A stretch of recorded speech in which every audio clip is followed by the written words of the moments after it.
In today's video, I'm going to teach you how to close my Plus500 account. We'll walk through a simple, support-based request, so your closure is clearly communicated and handled by the Plus500 team.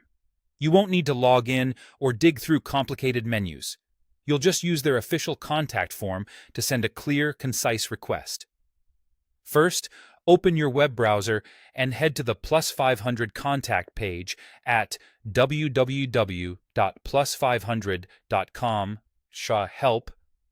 Contact us.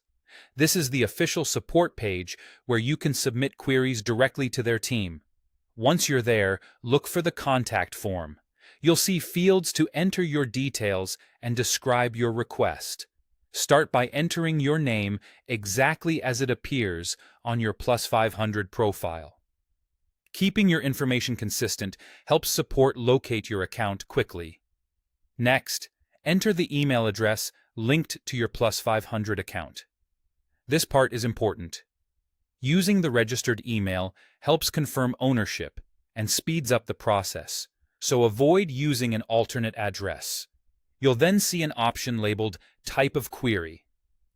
Open the drop-down and choose Other Issues. This routes your message to the right category for general requests like account closures.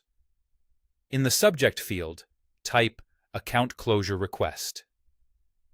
Keeping the subject line clear and direct makes it easier for the support team to identify your intention at a glance. In the message box, keep your note simple and professional. State that you would like your Plus500 account to be closed. You can reference the same email you entered on the form to help them match your request to your profile. Avoid including sensitive information such as passwords or full payment details.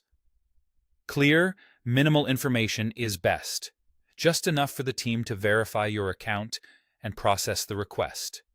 When everything looks correct, go ahead and send the request to Plus500 support.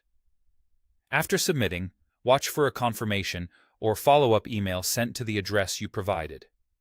If you don't see anything within a reasonable time, check your spam or junk folder, as automated replies sometimes land there. If support replies asking for clarification, respond within the same email thread to keep everything connected. That's it. By using the official contact page, entering your name and registered email, selecting Other Issues, setting the subject to Account Closure Request, and sending your message, you've completed the process. Thanks for watching, and I hope this helped you request the closure of your Plus500 account quickly and confidently.